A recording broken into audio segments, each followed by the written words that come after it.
Hello， 大家好，我係 Muse， 今日咧請到 Chloe 同大家傾下偈。Hello， 大家好，我係 Chloe 啊。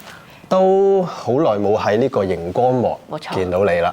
係幾年啦，我哋係幾年啦。雖然我哋就即係冇間斷咁樣，差唔多個月都會見面，又影相咁樣嘅。有參加過你嘅班嘅同學仔應該都會見過我。係都上堂嘅同學都應該經常會見到阿 Chloe 啦。咁啊，同埋咧，我相信觀眾對佢唔係好陌生嘅，因為你之前見過嘅嗰啲摩洛哥影片啦、上海影片咧，輯都係見到佢嘅樣嘅。但係次次又唔同嘅喎，個樣有少少，因為你係唔太中意我 standard 嘅呢個樣咯。佢哋經常會見到咧，譬如我而家咁樣啦，我都係偏向我嘅左邊面，但係你係知嘅，係啦，你係知我係特別中意左邊面嘅，就算而家拍緊都係，都係中意傾向呢邊。係啦，但係我上一次阿 Shelly 又係咯，佢自己已經坐定個位，留翻呢個俾我。我已經係壓咗個位㗎啦，呢一個係。但係平時喺你嘅相入邊咧，你就中意發掘我嘅唔同嘅一面嘅，即係譬如摩洛哥啲相咧，你都會中意影下我嘅呢邊面咯。係啊，其實咧我自己即係識咗你咁耐，影咗咁多次相都好啦。我諗我成日都係唔記得你係應該影邊邊面，即係雖然唔係左就右啦，但係真係坦白講，我自己係真係唔會記得你係中意邊邊面。但係咧，當你一開始影嘅時候咧，你成日第一個 shot 你就擰向邊面俾我就知道係呢邊。我覺得呢個係我哋唔好嘅地方嚟嘅，即係我而家好多人都會講話，即係就係 model 有樣嘢唔好，就係太過感覺唔自然咯，我哋咪就係有少少唔自然。唔自然嘅意思係乜嘢咧？即係我哋一企到個位度一埋位就係好埋位嘅感覺。哦，係。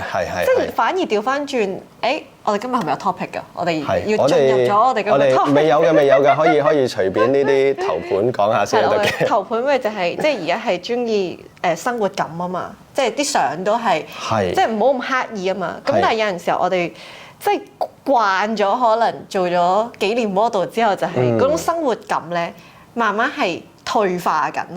即係我哋變到一嚟就係standard A 樣就係 A 樣，B 樣就係 B 樣咁樣。跟住我啲 friend 都講，即係睇我 Instagram 啲相咧，佢哋覺得就係你個樣冇乜生活化咯。即係佢哋話形容我個樣係站在食物鏈嘅頂端，唔生活啊！即係根本上呢個人點解要生活咧？因為興咯，潮流咯。係啦，其實呢個真係嗱，進入第一個 topic 就係自然啦、生活化啦，就好似係而家嘅一個趨勢、一個潮流。咁我亦都睇到身邊嘅唔同嘅模特兒，即係除咗 Chloe 之外咧，我見到好多唔同嘅。咦？點解全部影嘅相都開始會係變咗啲生活相？以前偽自拍係啦，以前嗰種係啦，以前嗰種咧就個個都好追求你拍到好似廣告啊，或者雜誌封面係啦，大家都好追求呢一樣嘢嘅，因為呢一樣嘢好似好唔容易達成。而家就相反咗，呢件事就好似唔好咁樣啦，有啲俗地咁。係啦，佢哋覺得太做作啦，呢個太做作啦，係啦。咁你嘅睇法又點樣咧？我嘅睇法，你都轉變喎。都唔係，其實我而家都好做作嘅。而家我都係仲係即係仍然都好即係中意一啲即係好似雜誌啊封面啊、CD 封面啊咁嘅相，我都仍然好中意嘅。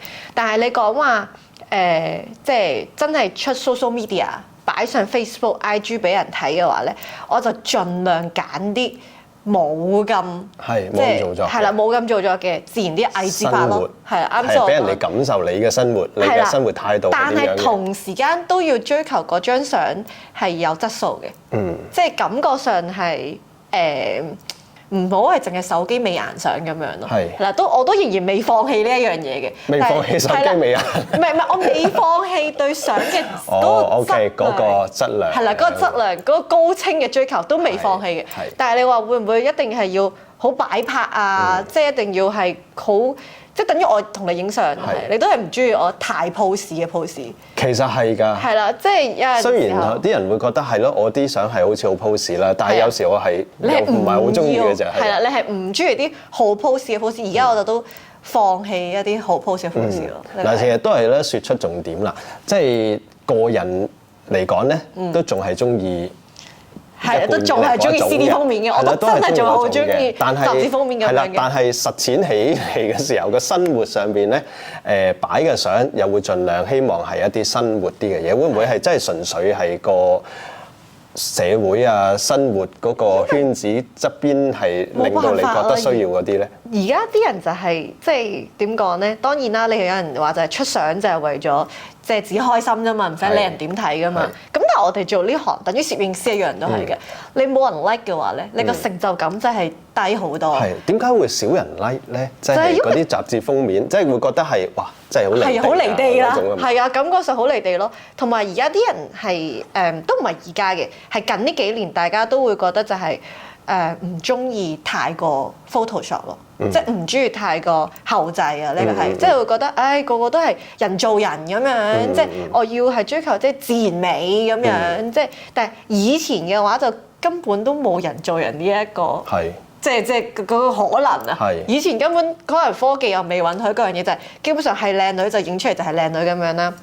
咁而家可能就係太多人就係通過後製，跟住令到嗰張相好靚。我諗唔係後製嗰啲，可能係 AI 假嘅人嚟㗎嘛。類似啦，即係佢哋就會覺得好驚俾人呃啦。係啦，而家啲人就係覺得，即係會覺得哇，都唔知係咪真係靚女嚟嘅，都唔知係咪張相真係咁樣嘅呢個。跟住一見到一啲咧太過完美，係啦，即係太過執到哇，成個封面咁樣就一定係假啦。咦？啟發喎，啟發喎！嗱，終於有一點咧，真係叮到我啦，即係。呢一點原來係啱嘅，即係因為 AI 相啊，一啲假嘅相就係好完美啊嘛，而我哋影嘅又或者我哋嗰個模式啊、打燈啊，甚至一啲 touch up 啊，所有嘢就係希望去達到完美，就係令到人哋覺得哇呢個係真人定假人嚟㗎，咁完美嘅，即係好冰冷，好接觸唔到佢。OK， 即係而家啲人係想 like 嘅咧，即係 like 一個真人啦，同埋睇到你嘅生活啦。因為佢哋好驚啊，好似好驚俾人呃咁樣咧，即係會覺得。明白。嗱，我覺得佢哋普遍大家而家想認識嘅，都係認識一個有血有肉嘅人，係啦，所以就變咗。如果俾我都係嘅。係啦，即係就變相一啲太高冷啊，一啲太過即係完美啊，係啦，即係個個哇你身材又好，樣又好，又識着衫，又識擺 pose，跟住即係個人就會覺得你高不可攀，係啦，高不可攀，好有距離感啦，呢個係。啱嘅，以前我哋睇啲明星嘅一啲雜誌封面啊、CD 封面啊，咪就係高不可攀咯，我哋就係睇到哇咁樣嘅，真係就好中意好欣賞。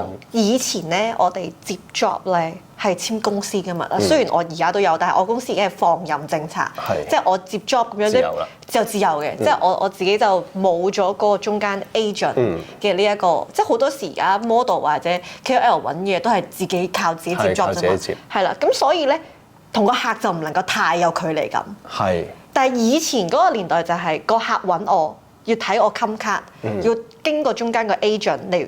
即係認識我咁樣，所以佢哋係會即係點講咧？唔驚俾人呃，因為中間有個 agent 幫你把關啊嘛，就會知哦，你睇個 cam 卡係咁嘅，大概嘅就咁啦。但係而家嗰啲客直接去揾你，又冇見過你真人喎，即係又冇個第三者見證你係咪即係咁嘅，佢哋就會好驚，所以就唔中意啲你太過執太過後製嘅相，反而想睇翻你真人係啦，即係而家嗰啲客揾我做嘢都係講你可唔可以 send 張冇美顏嘅生活照俾我？係啦，即係係啦，即係唔好經過咁重嘅拍攝啦。即係佢好驚，因為我哋而家出 job 或者以前其實都係我哋一去到就做嘢㗎。所以會 casting 咯，即係其實以前都興嘅 casting，但係而家應該少啲嘅。而家少，因為而家基本上你一去到就係埋牙做嘢㗎啦。即係除非一啲好大嘅製作啦，咁當然都要 casting。即係大啲嘅公司都會 casting 嘅。但係喺 casting 之前，佢都係想見你生活照先，因為佢唔想浪費時間。咁啊係，都係。因為佢覺得我都試過問 model 你可唔可以 send 張冇美啊嘅相俾我睇。係啦，所以就變相咗，即係而家可能簡單講，即係呢個係一個生活變到咁喎。即係呢個生活嘅社會啊，即係社會嘅演變，即係連啲公司啊、啲老闆都係咁樣睇嘅，就係佢哋覺得你頭先係啦，呢一點又係好好嘅，就係冇咗個距離感，唔希望即係而家簡單講啊，啲明星同啲 fans 都唔想有距離感，以前都係好有距離㗎嘛，點會你可以即係留言到俾佢，甚至你可以鬧佢。啱啊！以前可能你要同你嘅偶像傾偈，你要寄信㗎嘛，佢係唔會覆你㗎，係你即係係有機會覆嘅，但係好難咯，係啦，即係但係你係單方面咁樣去寫信俾佢。而家你唔需要你 Instagram tap 佢就得㗎啦，跟住佢真係會 reply 你個 story 㗎喎，佢 like 你都開心啦，真係會喺你個 post 下邊會留言翻㗎喎，咁所以而家可能就係即係唔一樣咗。唔希望其實都係可能就係唔希望戴一個咁勁嘅一個面具，但係有時都需要㗎，係咪先？都係嘅，所以我仍然都係咁中意你嘅相都係咁樣咯。即係我覺得係仍然都要有啲人係堅持翻，就係做唔一樣嘅嘢咯。即係唔好跟住個流行，因為成日都講話潮流係一個圈嚟噶嘛，係一個 cycle 嚟噶嘛。咁我覺得如果個個都係跟住個 cycle 喐嘅話，咁就變到係即係人云亦云咯。針住你擅長嗰樣嘢，不停去做，不停去探索，咁先至可以突破到啊嘛。而家主要個問題就係個現象就係咁樣啦，社會咁啊，行業嘅現象又係表面上係咁啦，即係譬如個個睇到你啲相都係咁自然嘅，鬼知道你真係中意向上突破到咯，即係個個都係個圈。但係因為個睇到你啲相係咁樣嘅話，佢哋就會去學呢一樣啦，純粹學呢一樣啦，即係一啲再追求再極致啲啊，即係個 level 再高多少少嘅嘢，佢可能係唔好搞呢啲啦，而家唔興啊。我覺得要睇下你係咪要即係利益強咯，即係如果你係純粹好似要為揾錢，即係你係要接客做生意嘅話，咁因為你而家已經係即係半呢一個係搞藝術，跟住係得翻好少一半係接客嘅啫嘛，呢一個係跟住，所以你就可以花時間去做呢一樣嘢咯。即係但係如果一般，我相信即係嗰啲客可能都係就係中意一啲生活化啲嘢，跟住嗰啲攝影師如果係純粹係就係睇錢，你而家 pre-wedding 都好多都係咁擰嚟擰去啊，你行嚟行去啊，咁樣就要氛圍感咁滯㗎咯喎，係啊，影一單水啊，個倒影咁樣又係啊，即係要一個氛圍感啊嘛。咁因為啲客就係中意咁樣，所以佢哋就反而就會覺得，唉，都係為賺錢啫。其實以前咧，即係純粹早幾年去傾偈咧，我都覺得呢一啲嘢都冇乜所謂嘅。但係咧，時間又話咁快又過啦，話咁快又過咗幾年啦。係。跟住，咦，原來好多新一代真係聽都未聽過嘅喎，即係會越嚟越冇打燈。仲係咁樣嘅咩？係啊，即係佢唔一定要淨係打燈嘅，但係個 concept 咪就係自然就係主導，所有嘢都係要自然。你要即係變到。唔好鋪排。係啦，千祈唔好鋪排。係啦，咁但係我又覺得，如果個個都係咁樣嘅話，就變到係突破唔到咯。你覺得有啲乜嘢可以影響得到即係啲觀眾咧？我成日覺得咧，教育就係譬如我哋成日自己即係收工嘅時候又傾下偈啊，咁樣即係交流下大家嘅諗法啦。咁其實我覺得係，但係其他嘅觀眾又或者一啲啱啱玩攝影嘅人，其實佢只會睇大圍嘅啫嘛，係咪先？個大圍啲人喺度做緊啲乜？咁其實佢哋咪去跟咯，就咁樣做。我覺得大部分其實而家香港。好多學攝影嘅人都好啦，又或者係買相機嘅人都好咧。我相信第一下咧都唔係為揾錢嘅，即係當然係啦，唔會話突然之間係喂我為咗揾錢去買部相機，有但係好少。於是乎，我覺得你要把第一下嘅初心嘅機會，你一下即係想去學攝影或者啱啱買相機嗰陣時候，你要諗下自己就係中意邊一個類型，即係你撇除咗。考慮就啱先我講啦，就係如果你純粹為揾錢，你利益向嘅，你一定係清新，一定係自然，一定係即係呢一個氛圍感嘅相為主導，因為而家個潮流係興咁樣啊嘛。咁但係如果你都呢樣嘢知你興趣，唔係為賺錢嘅，你使乜你而家興緊啲咩啫？係，但係因為佢哋冇方向啊嘛，所以其實就係希望真係叫做即係咯，個主導就帶咗個方向，因為佢哋係唔識啊嘛，即係喺一個唔識嘅角度就係而家興啲乜嘢。跟住有啲可能收費都好貴嘅，其實都係影呢啲嘅啫，咁樣。都唔係嘅，你可以睇多啲唔同人嘅作品咯。即係你要一開始嗰陣時候，你可以係睇多啲先。即係譬如我哋嘅所謂嘅睇多啲，就係唔好淨係睇香港咯。台灣又好，日本又好，你或者係再外國啲嘅歐美啲又好，或者甚至睇翻轉頭睇大陸嘅都好，即係唔好淨係睇香港。大陸嘅 style 其實都多㗎。因為其實講真，因為如果你淨係睇香港嘅話咧，你現役你即係比較。即係你會睇得到出名嘅，其實都係要揾錢㗎嘛。香港有幾多個人可以有資本可以講話，我玩攝影或者我做攝影，我唔係為錢㗎，我淨係為興趣。係真係好難，但係外國或者其他地區係有好多人有條件，所以佢哋就係不停會創造好多新嘅作品。外國嘅 fine art 攝影師係有好多嘅，即係佢哋係會撇除咗生活上嘅，我唔需要你而家個潮流興緊啲咩，我一直係鑽研緊我中意嗰樣嘢，我做到落底。即係我好中意其中有一個電影嘅一個台詞，佢就係講話10年嘅時間好長，跟住即係可能你等一個人都等唔到，但係一輩子嘅時間好短，可能做一件事都做唔完。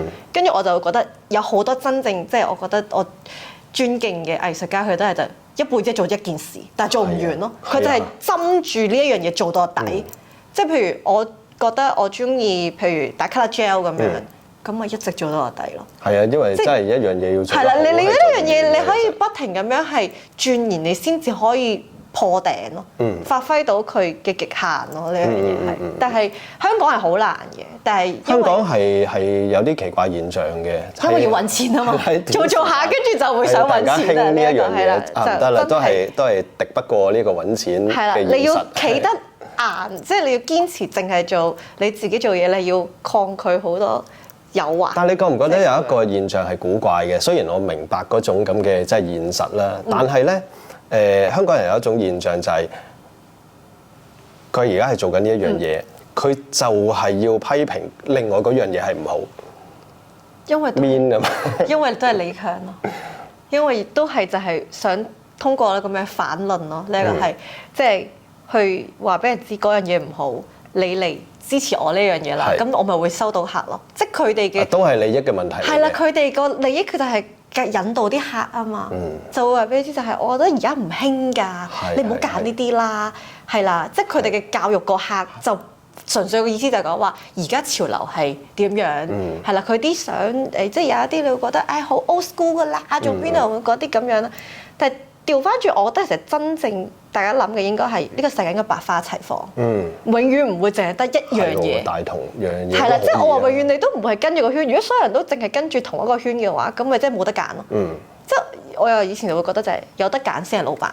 咩叫做有得揀？就係有唔一樣嘅嘢。有人打燈，有人自然光，係啦，即係有人係中意暗黑系嘅，有人中意係甜美風嘅，呢個先係有得揀。唔係話而家興緊。可愛嘅、甜美嘅，全部都可愛甜美，咁變相咪即係我冇得揀咯。係。咁我想揀，我想要暗黑喎，咁點暗黑啊？呢個係冇啊！呢個市場冇啊。即係所以咪就係個市場，我覺得應該係即係當然我明大家可能有陣時候為咗做生意或者點樣嘅時候打擊下對手係啦，咁係一件好合理嘅事情，但係合理嘅事即係好合情合理嘅呢個係即係咁，但係我哋都要即係大家諗清楚、諗真一啲，就係如果個個都做緊一樣嘅嘢，其實你變相就係你呢一代冇得揀，更甚就係下一代更加冇得揀。係啊，其實我睇到就係即係。都話啦，啲順序幾年啦，都唔好話10年一代啊。其實我覺得5年已經一代。而家係5年一代㗎啦。5年已經一代啦，即係已經話咩上係咯，5年前嘅嘢話上一代嘅事嚟㗎啦。科技又快啦，所有嘢變化又好大啦。所以其實哇，純粹睇翻5年前嘅嘢已經哇唔同晒啦，同而家。所以其實我覺得係一路覺得嗰個競爭力係香港攝影師嘅競爭力。係。即係其實坦白講，我都唔係話太理其他嘅國家嗰啲攝影師到底做成點啊，但係我就係緊張，我覺得係睇翻香港攝影師，因為我對好多學生，即係會睇得到，誒你哋到底而家係即係用咩嘅方向啊、態度啊去看待呢件事啊？其實有一樣嘢咧，我自己即係睇啦嚇，我覺得係有啲自己香港人搞死嘅香港人嘅感覺，就係因為早嗰幾年，可能或者係5年前啱啱小清新彈起，突然間好勁嘅時候，就好勁嗰陣時候，咁就全部人即係大家攝影師都會覺得，唉嗰下真係搞唔掂，為咗生計，可能本身都係一啲打燈啊，或者本身係啦，咁就唉放棄啦。呢一個係即係繼續小清新啦。咁跟住漸漸，因為經過呢幾年之後，你令到啲客覺得你啲相好簡單，我自己揾 friend 影都得啦。於是乎而家變到你真係肯俾幾萬或者甚至10萬8萬去影 pre-wedding 嘅客，越嚟越少，都唔係少，接近冇㗎啦。因為佢哋會覺得，哇！你啲相其實我揾個 friend 跟住都搞得掂㗎咯喎，呢一個甚至靚啲添啊，係咯，即係揾手機，甚至手機影都覺得 OK 喎，因為即係變相就會覺得一定係造型行先，係啦，即係我只要自己訂套靚衫都得啦，跟住就係氣氛行先啊嘛，氣氛行先即係點啊？即係我開心就得啦，呢一個係，咁我識開心，我笑咁樣，然之後有靚衫嘅話，跟住。即係而家學你話齋數碼化，即係影幾千張相都冇問題㗎。咁你只要揾到一個人，幫你係咁影係咁影係咁影，你即係嗰啲找拍其實都係個有時你都會啦，即係你同 model 朋友咁兩個人走去，你幫佢影佢。但係我啲 model 朋友比較要求高嘅。係啊，即係佢哋又比較有要求嘅呢一個係。咁但係如果你話一般人，佢哋中意嗰種自然嘅感覺，即係互動。譬如我同你只係互動，身邊嘅兩個不停影，所以變到個攝影師其實個價錢就向下跌咯。你知道個人。即係等於而家好多網紅或者好多點樣 KOL 揾人影相，我哋去 event 咁樣，我哋其實唔需要一個專業嘅攝影師。其實從來所有嘢都係咧，將啲佢咧變咗簡化。係啦，我哋簡單咗，我哋一定係係啦，即係只要我就着咗靚衫，我只要個人 ready，OK，我識笑，我識點樣嘅話，我只要有個人撳掣得㗎咯。即係因為基本上嘅概念係咁咯。係啦，基本上而家係咁咯。於是乎大家都發覺好簡單喎，其實咁好簡單嘅時候，點會再肯俾錢咧？但係實際上咧，實際上啦，即係表面上嘅嘢就即係觀眾所睇到嘅嘢，或者係即係大部分嘅攝影師就咁睇嘅嘢就係咁表面啦，又或者係咯，即係教育嘅啲客人係咁睇嘅嘢都係咁表面啦。你自己成日都影相又拍片又剩啦，咁你自己覺得咧係咪真係咁簡單咧？實際上就係我真係會覺得。有啲相學你話齋，就係點解你要使咁多錢？好似後邊咁樣，要晒出嚟，要編出嚟。呢個就係真係，即係我哋咩見真章，高下立見。即係如果好老實講，就算你喺我隔離，我都咁樣講。如果你啲相只係諗住擺喺 Facebook、Instagram 睇嘅話，其實即係打唔打燈或者點樣分別唔大，真係唔覺嘅。即係你話光嘅質素啊點，其實真係唔覺嘅。但係你話如果你係真係當呢一件事係藝術創作。你並唔係純粹為咗多人 like，純粹為咗討好你嘅觀眾或者討好啲客嘅話，你真係當呢一樣嘢好似畫畫、好似雕塑咁樣係一個藝術嘅話，你要咁樣 print out 出嚟嘅話，咁係兩樣嘢嚟嘅喎。你邊度 print？你手機影嘅相你點 print 出嚟啊？你點放？係啊。同埋即係所謂嘅嗰種即係 snapshot 找拍。故事性好強嘅相，你要一連串睇，你冇辦法好似後邊嗰啲咁樣一張就好令人好震撼。呢啲相學你話齋，即係呢啲都係要做出嚟，一個 shot 係特登要刻意去做出嚟。但係而家就係往往啲人會覺得，我唔會用一日時間就係做一張相咯。但係我就諗啦，咁好多雕塑家或者即係好多畫家，佢哋唔好話一日啦。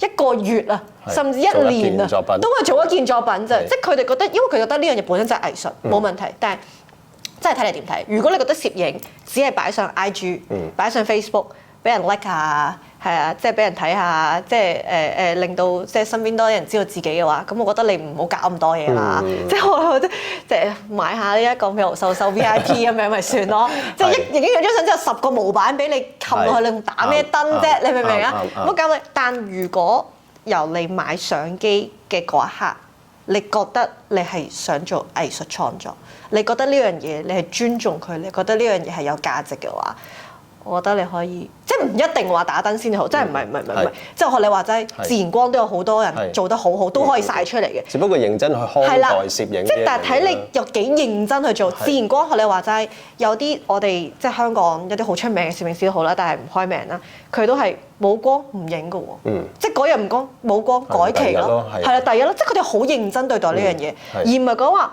自然光好簡單啫嘛，呢一個係行出街咪得咯，呢個係無論係咩陰天啊，即係所謂自然光冇所謂嘅，我唔使睇天氣嘅呢樣嘢。即係有陣時候，譬如我哋都會講就係自然光，都要講個光最靚係咩光。係呢個位你要影好佢，你可能會特登就講話我晏晝3點。啱啊，幾多點至幾多點？係啦，幾多點我先特登過嚟呢度影一個 shot。嗱，呢個係真係好認真對待。係啊，如果天氣個光唔啱嘅話，就第日啦。係啦，即係我哋都有話自然光都有啲即係好認真對待自然光，但係。即係就真係睇你點睇，睇下你真係會願意花幾多時間去做呢一樣嘢咯。係啊。咁啊，有好多同學咧就會覺得即係除咗呢啲咁嘅打燈啊嗰啲啦，好多時佢哋會覺得係同模特兒溝通係另外一個好大嘅一個難題嚟嘅。以前我都認為自己冇而家咁好溝通嘅，真嘅。呢一個係又係時代嘅轉變，因為。即係以前基本上我啱啱入行做 model 嗰陣時都係有 agent 啦，咁我哋就係接單就做嘢，然之後收工收錢咁樣。因為而家冇咗即係 agent 嘅呢個位之後咧，我反而即係我而家改變咗，我會覺得做一個 model，以前我會係覺得睇作品行先，即係先睇下個攝影師影啲咩先。係啦，即係而家我反而會係想溝通行先。我都睇得出喎呢一樣嘢。即係我而家會嗱，以前我都覺得你驚係正常嘅，但係可能係以前個年代，即係而家你要約 model 影相或者你要影 model，其實我覺得唔使咁驚，因為大部分都冇咗經理人，冇咗成，即係大家都會覺得有陣時候即係成件事你要做好，唔單止係你個人。即係唔係話 model 有幾靚，唔係話我有幾識擺 pose， 唔係所有嘢，而係各樣嘅配合。即係可能攝影師都要係即係望真啲我個樣，會就我角度；化妝師都會因應我個樣去改變化個妝，即係 stylish 都會襯套啱我嘅衫。呢樣嘢係各方面嘅配合，所以要識傾偈咯。因為傳統咧，其實真係叫做真係好多年前咁樣啦。即係攝影師攞住部相機去影個模特兒咧，即係有壓力嘅，就會驚咧佢覺得你唔識嘢啦，或者你影得唔靚啦，佢就會唔收你唔睬你啦。咁啊，但係我睇到其實而家係完全唔會咯，我覺得係即係你大部分都唔會。係咯，見到上堂嘅時候，見到你對一啲係好新嘅同學，即係就咁一睇得出其實好新嘅嚟部機可能都唔識。我更加地覺得難能可貴，就係因為我會覺得而家很認真對待攝影嘅人越嚟越少。係啊，所以我見到你好有耐性同佢哋即係配合啊。而家基本上大家都攞手機影相啦。老實講，你嘅班大家都知。係即係唔係話幾廿蚊或者幾百蚊嗰啲嘢嚟嘅，即係都要係啦，都係幾千蚊咁樣。即係我會覺得你願意買部相機嗱，首先你係唔開手機班嘅，暫時係。係我唔識。係啦，即係你願意付出，即係可能係起碼萬幾蚊以上啦一部相機，跟住再俾幾千蚊去學，我覺得你好認真對待呢樣嘢。喺我眼中呢啲已經係瀕危受保護動物嚟㗎啦。係。即係我都好欣賞。係啦，你明唔明？你仲肯願意花時間錢去認真對待學習攝影，即係我而家對住所有會學攝影嘅學生，我都覺得係哇，用欣賞嗰個，用欣賞嗰度，即係真係唔一樣咗。因為嗱以前唔一樣嘅，以前就邊有咩手機影相，以前手機我嚟真係最多 send 信息嘅啫嘛。就算影到嘅都唔會用得。係啦，即係以前即係差極都買部 DC 仔咁樣啦。呢一個係，所以以前我會覺得攝影師有相機。基本啦，係咪啊？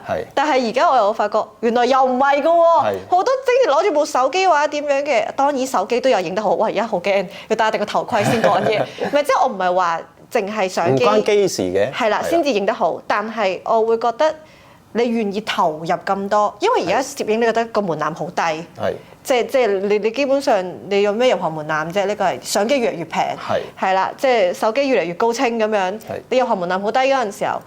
仲會有人反其道而行，即係願意花時間去睇你嘅片，跟住願意認同你嘅嘢，就係可能一日我唔貪心，我淨係做一張相，我做好一張相。又或者其實我都好欣賞你一樣嘢，你永遠就講話點解你不停去冰島，去咗超過10幾20次你都仲去，因為你講話自己永遠都未夠靚咯，即係你永遠都仲覺得仲有進步嘅空間。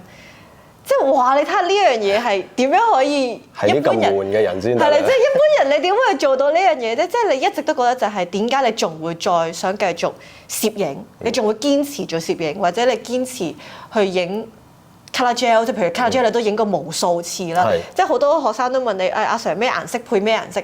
其實你淨係藍加橙加黃呢個配搭你都影過無數次，但係你一仲影緊，就係因為你想發現其他可能，希望可以再係啦，你想發現其他可能咯。咁我就會覺得哇，呢樣嘢係好值得欣賞。即係而家嘅同學仔會嚟上你嘅班，我都係認同你嘅理念。就係首先你講真，如果你首先認同攝影等於藝術，就要唔怕悶。你就專心做一樣嘢。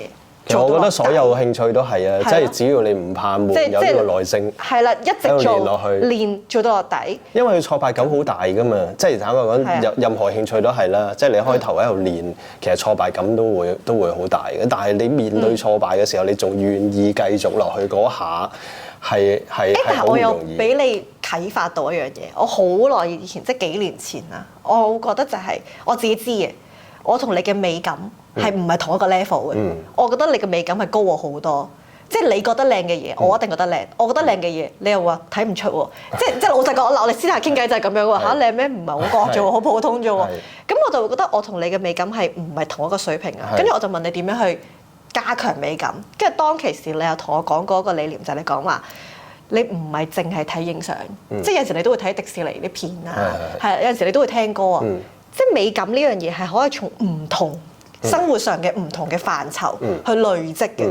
即係所以我會覺得，如果你影相影到覺得好挫敗、好悶嗰陣時候，不如你試下跳開，唔好淨係睇影相。你可以睇到卡通片都得嘅，你可以睇電影，好似即係你睇套電視劇，或者你走去聽歌，你從其他一啲都係同藝術同美相關嘅嘢去吸取你嘅靈感，你會唔一樣？即係有陣時候你聽完首歌之後，你都覺得自己好似睇嘅嘢唔同咗啦。係啊，因為聽歌有畫面嘅，其實聽好多歌都有畫面嘅，即係無論係回憶畫面又好，乜嘢都好，突然間聽一隻歌話好秋天啊，聽一隻歌突然間喺海邊啊，即係落雪啊，其實呢啲都係你嘅意境嚟㗎嘛。我覺得咪就係任何人都應該有。審美係一個不停累積嘅過程。但係你嘅審美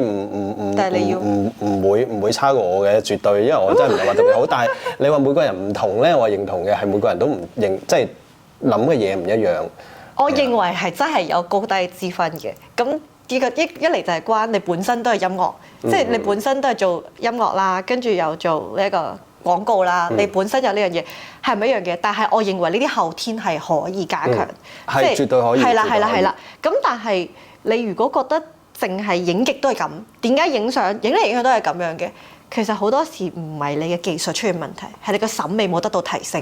我覺得，但係我覺得審美就係又或者係咯呢一類型，你要提升到你嘅審美係一個好抽象，係分圖翻嚟嘅，即係你身邊係啲咩嘢，或者係咩人，你身邊發生嘅嘢，經常都係啲乜嘢。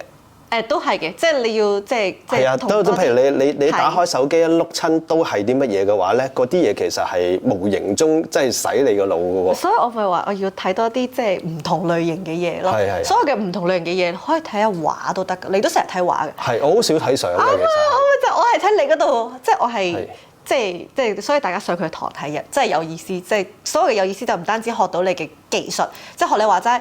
光圈、快門、ISO 來來去都呢啲㗎啦。重點其實唔係呢啲，我更加係聽你講嘅係你其他嘅分享，即係譬如話，你都會有一個你嘅嗰個，即係好多人咧都會有自己一個嗰個叫咩？我哋叫相簿相冊，跟住就係收埋一啲你覺得好嘅作品。你嘅相簿相冊入邊大部分都係畫嚟嘅。即係所以撈出嚟嘅嘢就會係一啲好有啲虛無縹緲嘅嘢。你嘅所謂每個人都本小冊子，就係擺埋啲你覺得好嘅作品，但係你自己搞攝影，你係做攝影，但係你係收埋係畫。跟住我就覺得哇，點解咁得意嘅？都有相嘅，但係相對嚟講冇咁多咯。跟住我就覺得哇，點解咁得意嘅？一個我心目中好即係好犀利嘅攝影師，佢嘅小冊子，佢收埋嘅嗰啲大部分都係畫。跟住我就會即係嗰下我就叮一聲啟發到，我就覺得。原來美呢一樣嘢，因為你追求嗰種美係比較卡式嘅，即係我自己會覺得係比較襟睇嘅，比較古典嘅美。咁而家你都想睇嘅，但學你話齋，而家小清新你冇嘢好睇啊嘛。咁如果一般人就會覺得學你話齋就係一開始我攝影喎，我點樣去睇？我揾唔到啲我覺得好睇嘅嘢去睇，其實唔會揾唔到嘅。其實都唔係嘅，有時即係清新都有間唔中彈一張出嚟咧，即係個意境都好正。因為有時自然光其實自然光係好正嘅，但係真係買六彩咁樣中到個意境啊嗰種。所以頭先你講咧，即係。自己儲埋嘅集郵咁樣啦，你有本小冊子，你真係精選先收埋啊嘛。咁但係又唔代表你隻眼淨係睇咁少嘢嘅，你可以樣樣都睇，但係唔好係嘢都儲咯。咁變咗堆填區咁。都係嘅，如果你本小冊子太厚嘅話咧，都係搞唔掂嘅。係啊，你應該真係精選嘅嘢你就擺過嚟，即係珍藏咗佢咯。眼睇嘅嘢你係應該要睇多啲，係好。同埋嗰張唔一定係只係一個。而家嘅相。以前即係人哋會驚老土啊嘛，即係覺得啊，我收埋好耐以前嘅相，會唔會覺得唔跟潮流啊？即係唔 update，其實唔會嘅，我覺得。其實咧，我好怕人哋成日講潮流呢樣嘢，因為咧太。譬如 fashion 咁樣嚇，而家好多人都係即係就算啲好大嘅牌子 ，even Chanel 咁樣，人哋都一直係睇緊以前嘅 Chanel。其實係㗎，即係都會覺得以前哇真係經典喎。其實唔止衫啦，我哋去上海，我哋睇到好多舊建築喎，即係成個嗰個氛圍，我自己覺得係好正，係好正。即係都係會覺得好靚。但係你調翻轉睇香港，冇晒啦。係啊，所以有都拆咗㗎啦。我覺得當你向前行，覺得迷失嘅時候，不妨向後睇，睇一啲經典，因為其實所謂嘅經典，當期都係潮流嚟嘅，只不過佢經歷得到時間嘅洗禮，佢經歷考驗咯，佢先成為經典啫嘛。其實真係嘅，有好多古典嘅建築啊，即係一啲舊嘅，即係講係老啦、舊啦，有好多即係啲建築嘅美學真係好靚，又或者係咯，周圍嘅環境啦，你個城市規劃啦，即係嘅嘢望落去就唔會咁冷冰冰咁樣嘅，好多嘢都係好有美感嘅。但係而家所有嘢成個城市望落去都係要好 modern 啊！你而家望翻而家嗰啲科技車，即係嗰啲叫咩 AI 車啊，即係而家嗰啲新無人駕駛係啦，即係唔係㗎？而家嗰啲電車都好啦，但係而家好多牌子都有電車㗎嘛。你望到架電車，即係望落去係好科幻咁樣嘅。咁但係你會唔會即係覺得咁樣係就係最好咧？有好多以前啲車，哇！嗰啲設計望落去，哇，好靚㗎喎！即係可能真係而家冇乜人揸出街啦，但係嗰啲嘢好值得欣賞㗎喎。即係喺我眼中，我覺得所謂嘅創新唔一定係要話你完全去 create 一個以前冇嘅嘢出嚟，因為呢樣嘢係好難。我諗呢一個即係1000個人入邊都冇一個人做到，但係我覺得每個人都可以做到嘅創新就係 base on 一啲以前人哋個個都覺得好嘅嘢，一啲舊嘅嘢，去加入啲自己少少嘅想法。其實呢個係一個演變。係啦，呢一個即係呢個二次嘅創作，呢個創新，其實呢個大家會比較容易咯，即係唔會話咁挫敗。你話啊，可能影相影咗咁耐都係即係差唔多。其實我自己啊嚇，我好認同你講嗰句説話，就係臨摹都係一種技巧嚟嘅。你要臨摹得似，你都係要即係你不如試下捉到重點啊嘛。係啦，即係你捉到個重點，即係你覺得你自己嘅相未夠好，但係又唔知即係揾到見到個瓶頸，但係揾唔到解決方法，咁不如臨摹下人哋一啲你覺得好嘅作品，即係睇多啲咯。呢一個記得我哋以前講過一樣嘢，就係有啲人咧係睇唔到，就係睇唔到噶啦。即係我睇到係好緊要，我明啊。即係睇唔到嘅人係，你記唔記得我哋睇唔到啊嘛？上海嗰陣時候食飯，跟住我哋傾一句話：你知唔知你自己唔知啊？係呢個，跟住我話嚇，哇！呢句説話我聽咗好耐，我先知。叮到一日，佢就問你知唔知你自己唔知啊？跟住佢就話：原來呢個世界好多人都唔知自己唔知。係我以前我都係會覺得。我係唔知呢個狀態。呢個要好清醒，慢慢去反思咧，先會諗呢個問題。你要睇好多嘢。係啊，你知唔知自己睇唔到啊？所以其實而家所謂嘅教學啊，或者分享咧，不斷就係可能好長氣咁去提、去撩下大家，因為有好多嘢係要重複去好煩住大家，去成日提住咧，大家先會去正視下呢個問題。係咪真係睇唔到咧？係咪真係覺得咁樣係好睇咧？又或者係咪真係咁樣覺得咁樣就一定唔好睇咧？我覺得我明係好難嘅，係好難嘅，即係教育係好難嘅。係教育係好難嘅，同埋學嘅一開始都係難嘅。我都有即係學過攝影師，即係我自己即係做咗 model。咁耐以嚟，咁我都有試過啦，揸部相機咁樣啦，係好難㗎。即係所謂嘅難嗰個位就係你嗰個叫做咩眼高手低咯。呢個係每個人嘅諗法問題，因為好多時就係你頭先講嘅眼高係。咁到底有幾高咧？咁即係如果喺我即係教學咁樣嘅角度，我係唔知道大家有幾高嘅。但係咧，慢慢我知道大家嘅眼係好高嘅，係啊，但係我覺得高係 OK 嘅，係好嘅，因為你咁樣你有目標，係啊，你有目標，你肯即係努力去學。但係咧喺短時間內要產生出嚟咧，只會產生到啲咩咧？只會產生到挫敗感出嚟。係啊，呢一個咧就喺度打擊你嗰個即係你嗰條路。所以有時我就覺得，唉，適當地調低你嘅要求，睇其他嘢。係啊，調低個要求去達到個目標係會好啲嘅。係啦，即係好多同學係覺得嗰個溝通啊，即係覺得模特兒即係頭先講緊嗰個話題啦，即係覺得模特兒係好難溝通。咁你有啲咩 tips 去即係提下大家咧？即係唔好 agency 啊，即係 agency 可能就係一啲職業嘅攝影師對，即係對你啫。咁但係如果一啲普通嘅，佢又唔係好識得，即係模特兒嘅，即係點講啊？唔係好識得約模特兒影相啊，即係約咗出嚟又唔知道應該點啊，咁有冇啲 tips 咧？第一就係我覺得你要願意，即係俾模特兒睇下你本身想影啲咩，即係唔一定係你影嘅作品嘅，但係我哋都會，譬如你做 design 都會，你點樣會睇？即係譬如一個你。即係對你嚟講係咪新人啦？無端端有個人喺 IG 度 message 你咁樣，咁約你影相，你又唔會話而家見到有工作有錢收你就接㗎。唔係，咁我係會睇佢個 profile 嘅。好多時係啦，你會睇乜嘢咧？一睇就會睇 profile 先撳入去佢個。咁係啦，但係我明嘅。當你哋冇 profile 嗰陣時候咧，都好難嘅。但係咧，我會分享一個小 tips 就係你可以就係轉載一啲你覺得好嘅嘢。個 profile 唔一定係你自己影，你俾我人哋嘅俾你睇。係啦，你俾我望下你心目中嘅 reference 係點樣先？你想做到啲咩先？即係起碼第一就係你有呢樣嘢，就係另外就覺得你唔奇怪。係一個思想嘅交流，睇下你嘅美感係乜嘢。唔係，首先我覺得你就認真真係揾我攝影。我哋一開始你會覺得 model 好難傾偈或者唔會接觸咗，就係我哋驚你係一個奇怪嘅人。所謂奇怪人就係你唔係約我出嚟影相嘅，你係約出嚟可能係唔知做咩嘅呢個係。咁我就會覺得好即係大家都係有一種係自我防護機制就好嘅。咁所以我覺得如果一開頭你會覺得我係好新嘅人，我仲未影到啲足夠覺得靚嘅相擺上網俾人睇，我覺得唔緊要，真係唔緊要。你俾我睇你嘅 reference，你心目中嘅畫面，呢個其實轉載人哋嘅相，呢個係一個美感嘅交流咯，係唔係自己作品唔緊要，起碼即係俾你知道啊，你嘅美感係乜嘢，你覺得呢啲啊咁即係你俾我睇一堆你大概你覺得你想，譬如你約我一日你想影室內打燈咁樣嘅，喂打燈可以有1000種方法喎，咁請問你心目中打燈係要影啲咩咧？因為講真，如果你俾咗錢，你俾咗時間去請 model 影相，你其實影之前你自己應該要有啲諗法咯。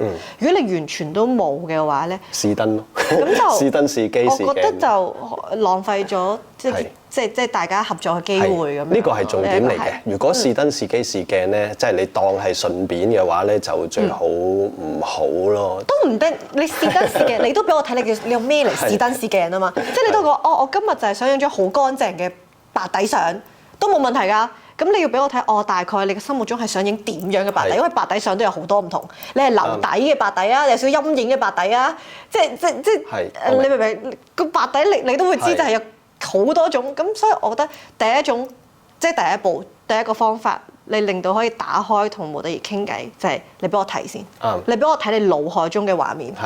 因為我唔其實呢個係一個交流咯，而呢個係比較直接啲嘅交流，因為你就咁文字喺度講，我都唔知你講乜。即係好似我哋回復翻就係回歸到去 BB 水平，你直接俾我睇啊，攞出嚟俾我睇，你可唔可以知？呢個係蘋果，我咪知呢個係蘋果。唔使形容得太複雜。係啦，你直接就俾我睇，你話Koey，我想約你影相啊，你有冇興趣啊？跟住你直接俾我睇。度位面唔使多嘅，你唔使唔好俾一抽相我睇，你幫我幾十張我又係啦，咁又唔使跟住等你揀係啦，會係啦，咁又唔使可能俾3張就得，即係最多3、4張係啦。重點就係你有興趣影呢類型嘅相，1、2、3係啦。咁其實我都覺得好多同學簡而精，我都覺得好多同學咧係好多時都講唔出重點。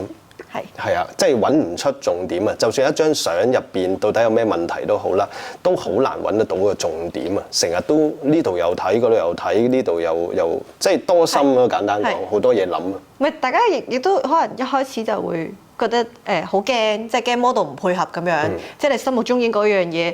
但係我會講就係一個有經驗嘅 model 咧，佢自己做唔到你張相咧都唔緊要嘅，佢會話俾你知我大概可以做成點。即係我唔係 exactly 要做翻呢樣嘢嘛。嗱，我亦都好驚一啲攝影師同我講話，喂 Koey，我想影呢張相，我要一模一樣。嗱，好驚嘅，一定調翻轉，我都唔會要求個攝影師同我影一模一樣，我都唔會咁樣嘅。我就講話大概咯，即係我知你嘅諗法。唔講呢句都冇事，一講呢句我諗下先。係，我諗下先。你同我講話 Koey，我影翻一模一樣嘅，哇，一模一樣，你個壓力即係等於你啲客係啦，你啲客同佢講話唔該，Muse，我影翻後邊張一模一樣嘅嚇，你揾個第二個啦。係啦，你又唔係嗰個人，你明唔明？就算着同一件衫，唔係嗰個人都唔係嗰個效果啦，係嘛？個天氣又唔一樣，可能個狀態又唔一樣，點一模一樣啊？所以我就覺得係做唔到你個 reference 咁樣咧，係完全正常。好合理，但係大概咯，個方向俾咗個方向行。所以我都覺得係嘅，即係就算頭先咁樣講啦，即係啲同學可能真係買咗啲器材想試下咁樣啦。其實我覺得試同埋咁樣影咧，係絕對係可以一齊做嘅。只不過試嗰個過程就係你本身真係識影嘅，同埋你真係諗住影乜嘢嘅。咁你咪喺裏邊個過程度咪順便試埋。係啊，你唔好齋試咯。係你唔好喺度係咁逐個光圈喺度試啊，濕唔濕啊呢啲都唔係試呢啲咯，呢啲係真係嗰啲叫咩啊？嗰啲科技嘅測試，我哋唔係啊，即係其實你純粹係用一啲新嘅器材去測試我哋今次拍出嚟嘅結果，咁啊可以嘅，即係係咯，我覺得呢個方向反而係要擺翻重喺你人與人嗰個交流溝通咯。咁另外一樣嘢咧就係即係當真係約咗出嚟影相啦，咁啊即係。一對一咁好戇居咁啊，又唔敢同你講嘢啊！雖然你會撩翻佢講嘢嘅，我知係啦。咁啊，但係有唔係個個模特兒會咁樣即係講翻，即係同佢講翻嘢轉頭噶嘛？有冇啲 tips 咧？即係你真係要面對面啦。當你面對面一開始咁點算咧？影相嗰陣時候，好簡單就係你唔好怕俾模特兒睇你嘅相先咯。又係要係啦，即係又係嗰個你可能影又冇話張嗱。每一張都要睇一下嘅話咧，好影響你發揮嘅。係。因為即係model 可能要俾啲 feedback 嚟咧，你都會打擊自己自信。大概會唔會即係影咗幾耐你就覺得唔耐煩啦？咁耐都唔俾我睇嘅，都唔俾我睇。我覺得你連續即係有陣時我哋講影相都有講 beat 㗎嘛。即係你可能底下試 test 嘅冇所謂，影得唔好唔緊要，但係你可能你影咗。即係10幾20張唔同嘅角度都試咗啦，試咗一輪啦，跟住你就要開始俾我睇啦。你要同我分享，我而家大概影緊啲咩？跟住即係每個人都會覺得自己好同唔好嘅，又或者大部分有經驗嘅 model 都會話得俾你聽，唔會齋講唔好嘅。如果佢唔俾你睇，你會感覺不安啦，定係你會開始會有啲完全唔俾我睇咩？係啊，一路都又唔出聲，但係喺度撳。我冇所謂㗎，呢個對於我嚟講我都係收錢啫嘛，即係我會覺得。我定義為啊，你唔俾我睇，即係你冇心做好呢樣嘢啦。咁我都冇心影好，我等收工啫嘛，照出糧咯。我作為即係點樣？我係一個打工仔嚟嘅啫。係啊，老細你唔俾要求我，你齋影你可以，即係我都有試過。會唔會辛苦咧？即係譬如咁，你有個燈咁樣嗱，佢又唔講嘢，咁你喺度望。即係影3個鐘，因為我哋不嬲都係3個鐘起計㗎嘛。3個鐘一埲白牆。連影咗差唔多2000張相，唔講嘢，好少講嘢。當然我都話飲水啊，叫佢唞下咁樣啦，或者加張凳啊。冇特別去指導咁樣，冇啊，就撳。冇啊！如果唔係點影千幾2000張相？3個鐘一埲白牆影千幾2000張相喎，不停撳先。係好癲，係即係我覺得係好癲嘅一件事。然之後我都會覺得。即係你都係即係純粹，即係你啲咪奇怪嘅人咯。咁但係我會呢啲就唔會再約到我第二次。但係我會就係。但係最後你有冇睇翻啲相咧？我唔會啊，我唔需要啊，因為我賣緊嘅係我嘅服務啊嘛。即係我自己清楚我嘅嗰個，即係每個人對自己職業都有唔同嘅操守同素養。我自己嘅操守同素養就係我覺得。我做得 model 呢樣嘢，你買嘅我嘅時間，你買嘅我表情，買嘅我動作，咁唔緊要，我俾時間你，我表情做咗，動作做咗，你唔同我溝通，咁咪唔好溝通咯。咁咪你影你嘅相，我做我嘅嘢，係咪？即係但係出嚟作品，即係你去到咩階段，你會放棄狀態咧？頭先咪講咯，即係你對住一啲即係攝影師，你都會撩翻佢轉頭㗎嘛。咁但係即係要可以即係激發到你去到呢一點嘅話，應該好嚴重。係啊，你用時間同我推開嘅話，半個鐘應該係人類嘅嗰個差唔多。即係個極限啊！即係嗰個忍耐，我個耐性就係，如果你半個鐘都唔俾我睇你影緊啲咩，同埋你係冇分享過你做緊啲咩嘅話。我就開始半劈，就係啦，就開始放棄。係啦，我就會覺得就係揾食嘅，就係交貨咯，唔係半劈嘅交貨咯。係啦，即係我嘅本票就純粹交貨咯，俾時間你咯。因為我唔會走咗去㗎，我一直都會喺度繼續影㗎。呢個係繼續擺 pose 咯，呢個係。因為我知道其實 pose 都係攰㗎嘛，即係譬如你擺定一個位咁，你 hold 得幾耐啫？係咪先？即係你半合嘴啊呢啲，你都要有肌肉喐㗎嘛。平時譬如即係有陣時候教班都係，我都會一開始我會擺一個我舒服嘅 pose 先嘅，但係。我會知道有一啲即係 pose 其實係唔舒服先出得靚相，即係嗰啲即係你同我講話個頭盡量向後拗啦，嗰啲要經過溝通先拗到極限咁樣，呢啲你就要俾我睇你影緊啲咩。即係如果我完全唔知影緊咩，我係唔會拗嘅，我就要同佢講話唔得，做唔到，盡咗啦呢樣嘢係。翻到去查鐵打走。係啦，即係如果你同我講話，我要做一啲我自己都覺得唔舒服，或者即係真係頭同手係同隻腳係分開嘅，即係非人類正常 pose 係啦，要咁樣分開處理嗰啲嘅話咧，咁我會覺得你要肯俾我睇，你做多少少，我先會做多少少。大家都係人啊嘛，呢個好重要啊，真係嘅。你同我講多一句，我會做多少少。因為好多人唔係好知道你原來係唔舒服㗎嘛，即係咁樣做嘅話，所以我成日提學生，不如你自己翻屋企做一次嚟睇下，即係你就慢慢去感受得到，其實你純粹即係將自己嗰啲關節分開處理咧，都唔係一件容易嘅事。何況要 hold 住俾人影相，跟住你仲唔同佢講嘢。我曾經又好中意一個，即係我以前即係成日跑戶外影相嗰陣時候咧，即係一開始入行我話唔知啦，即係嗰個叫咩攝影師叫我，你爬上棵樹度，可能我爬多一爬嘅。咁但係直至我遇到一個我自己即係好欣賞、好中意攝影師同我講，佢話一個好嘅攝影師應該係咩？自己做到先要求人哋，即係你如果要個 model 企去棵樹上面，你要上到去先咯。你唔可以就好似即係我哋係 model 喎，我哋唔係特技嘅喎，你明唔明啊？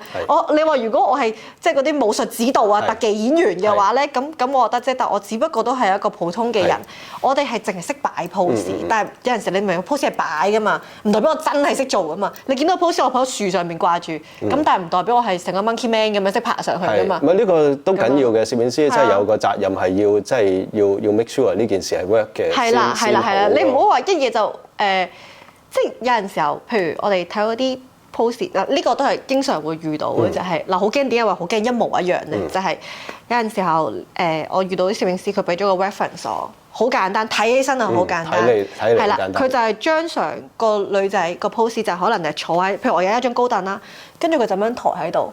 跟住，但係佢個比例係好好，即係佢係唔需要烏低，即係成個背脊係直，係啦。咁但係個問題，人係唔同比例㗎嘛。你都手算長。係啦，我都算長，同埋有啲相係會合成㗎。係。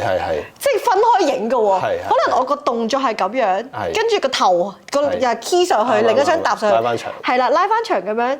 即係如果你當下要求個模特兒做個 pose，你睇起身好似好簡單，但係你發覺原來你都做唔到嗰陣時候，你唔能夠強行咁樣咯。呢個係判斷嘅問題。係啦，因為你會一睇就知，哇，其實哇，你睇起身好簡單 ，model 做唔到，唔等於佢唔配合嘅，係我真係比例啊或者嗰樣嘢做唔到。咁你一睇你就睇得出啦，即係呢啲其實係做唔到嘅，又或者你睇得出人哋大概係點樣做出嚟。學你話齋，我都算好啲嘅。我係算比較手長腳長型嘅，呢一個係我有聽過一啲即係我啲 friend，即係都係 model 嘅 friend 分享，佢哋就係因為攝影師好中意就譬如叫佢哋呢一個係踎低，但係踎要踎得好睇嘅話咧，都係有難噶嘛。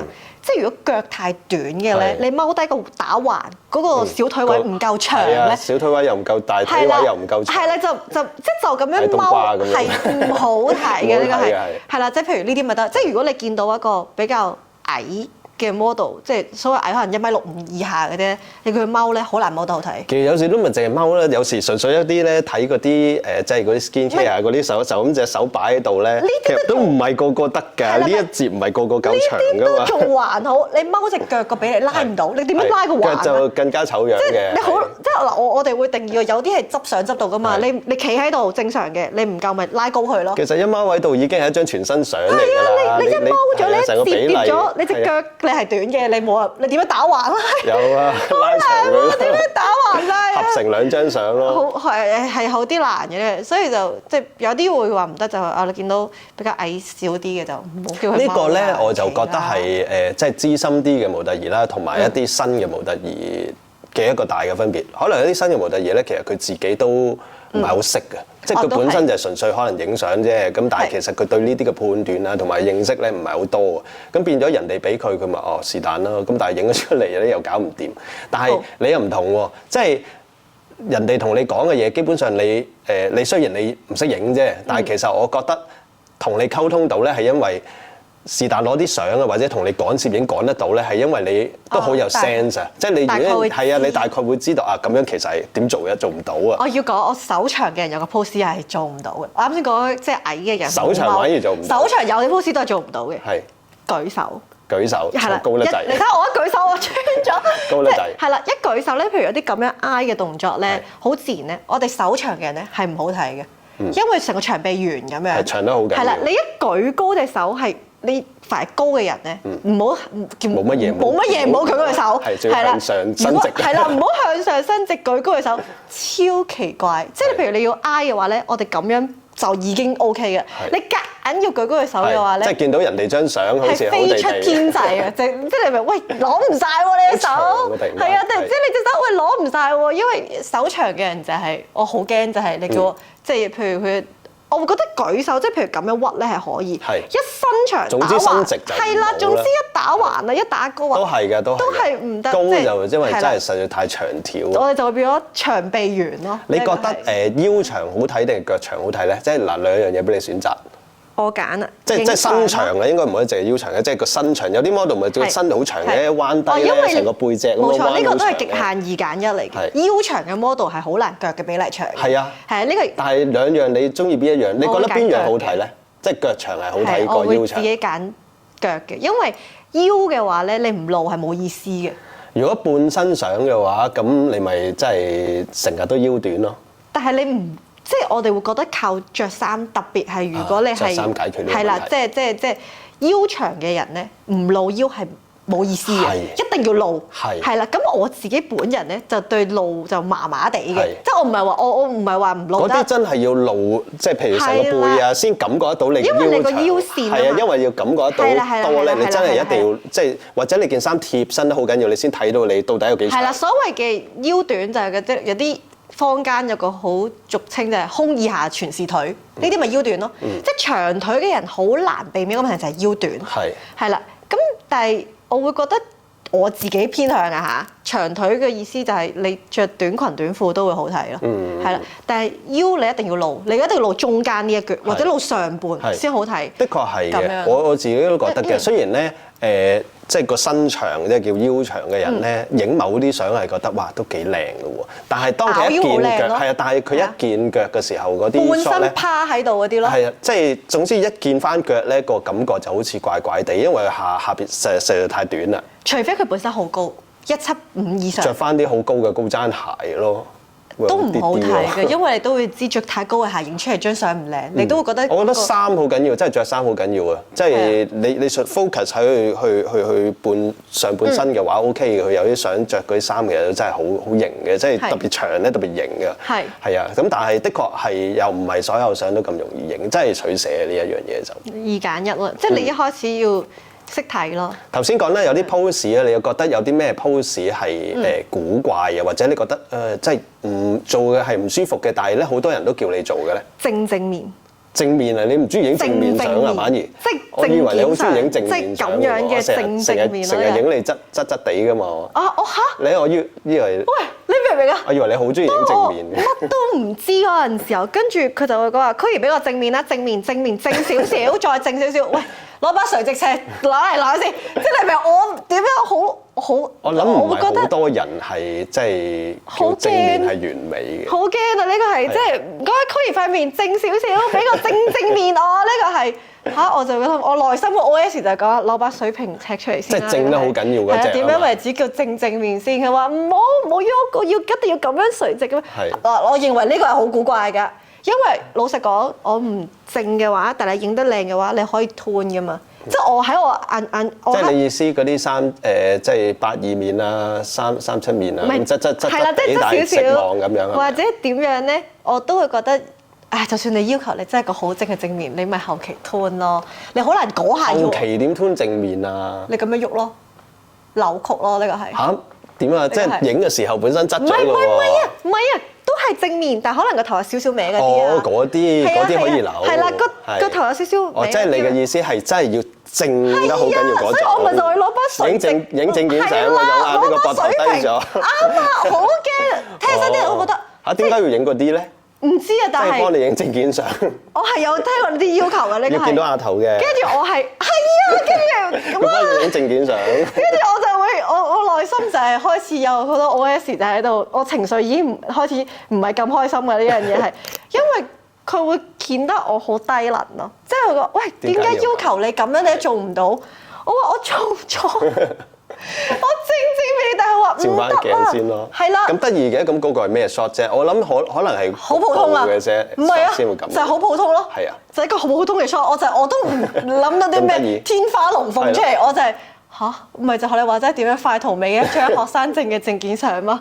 定係點樣啊？嚇，我都唔明啊！呢一個係咪？除咗呢個咧，除咗呢一個即係正面咧，有冇一啲即係攝影師叫你擺啊？其實就你唔中意嘅咧，又或者係啲咩角度影你係好即係會抗拒嘅咧？超低炒。超低炒。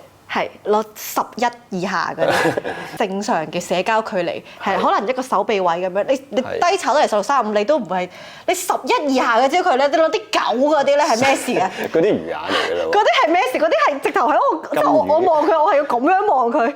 我望咗個社交距離，喂，有啲幫助我係，嗰啲係咩事啊？即係個鏡頭要懟到。嗰啲應該都唔會經常會發生嘅。唔係，我真係有，如果我點噏得出啫？如果我點會覺得出就會講，除非你好熟咯。即係譬如，即係我哋識咗咁耐嘅話，咁就 OK。如果你話啱啱識嘅話，即係你對支咁歪嘅喺下邊低炒我，又可能再撞啱，可能係我着得性感少少啊嗰啲咧，我個不安嘅感覺咧就會由腳板底開始就轉上嚟。會唔會一開頭即係係會唔會一開頭即係約模特兒影相就即係唔好太性感咧？都係嘅。但係我明嘅，除非你本身影開性感，咁你就冇得講嘅。不過性感嘅定義又好廣闊嘅。咁其實係點樣為之好性感咧？即係點樣為之好性感？我成日講笑嗰個，Koey最性感係個樣，個表情好性感。其實性感真係好廣泛嘅，真係好難講。純粹衣着嘅性感。衣着咯，呢一個係。性感我覺得係一個元素嚟嘅，但係如果你真係好 focus 喺呢樣嘢上邊咧，咁就好容易影出另外一種即係不雅嘅感覺。但係好多人都係即係點樣講咧？我哋會講我啲相要吸睛，即係我自己。譬如我教班，即係喺你嗰陣時候，我都會分享。我唔係完全唔性感嘅喎，因為我知如果一張相咧着晒樽領長袖長褲，除非造型感好強，或者個燈你打得好特別 ，colour gel 或者 whatever，如果唔係一定唔好睇。唔關。即係展現到女性嘅線條嘅，我覺得呢個都係。如果你好難要着一件即係長袖 oversize 嘅衫，然之後長褲，然之後樽領係影得好睇。你造型要好靚咯。係啦，除非個造型真係好特別啦，好 high fashion 啦。如果唔係你係好難。我明白係有少少露膚度，即係譬如我上堂嗰陣時候，大家可能都會發現就係我揀婚紗都揀有差嘅，即係我會中意露一隻腳出嚟。嗱，呢一個係我覺得我接受性感，即係譬如我自己，我今日揀着普通一件 T，我都要揀有開領嘅，我會覺得有少少嘅露膚度係會令大家。我覺得呢啲合理嘅，即係我覺得係女性嘅美感嚟嘅。係啦，即係會吸睛少少，所以呢啲性感係 OK。但係如果你話即係超短裙啊，跟住即係 deep V 啊，係啦，即係如果你純粹 bikini 嗰啲，咁就嗰啲係另一類啦，我就覺得係啦，咁就即係另一類咯。呢個係咪都有一啲影得好好嘅先？係可以影得好睇，可以影得好睇。只不過係即係講緊，即係如果你係唔係好熟呢個模特兒，你一開始揾佢影相嘅話咧，又或者本身如果呢個模特兒影開又佢影開又冇所謂嘅，冇錯，佢影開就冇所謂嘅，係啦，咁都係收錢啫，咁都影相咧，呢個價錢都會唔同嘅。老實講，老實講，即係我哋試裝係一個價錢嚇，你影內衣有一個價錢，即係可能有啲會講話呢個係行內都要講話啲 nude 嘅，又另一個價錢咯，係啦，跟住 nude 之後再有分。咁冇嘅，即係百貨中百客，即係始終都係一門嘅工作嚟㗎嘛，即係你都係做你嘅嗰個本分，只不過係你係一個正常嘅角度，即係一開始就揾你着得太性感嘅話咧，係不適合嘅。着得性感都好過，我寧願你着得性感，但係保持社交距離影相，好過你好近。哦，係。我都話，所以我就即係你着到密密實實，但係你成日都好近。係啦，如果你成日都好近咧，我就會有啲緊張。係啦，所以我話，你教班嗰陣時候，大部分人都係用50，我覺得係好好。即係點解個好好嘅點就係我唔係特別中意50嘅我自己。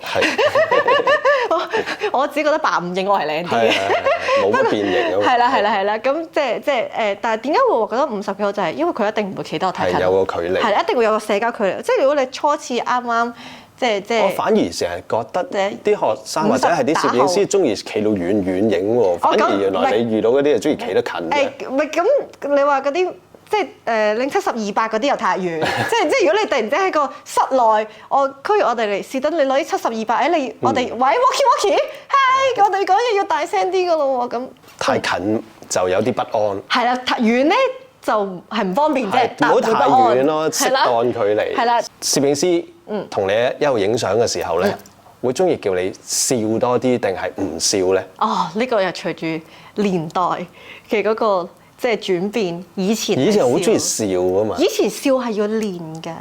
即係以前我啱啱入行有陣時候，即係基本上每一個 model 都要識笑，唔識笑你係好難自稱自己係做 model，即係咁樣啦。笑係要對鏡。咁啊係啊，即係一啲公關啊或者係因為我哋會講話笑嘅呢一個每個人嘅可以打開嘅呢個位係唔一樣嘅，有啲人笑得好硬嘅，即係笑到好假咁樣，即係所以。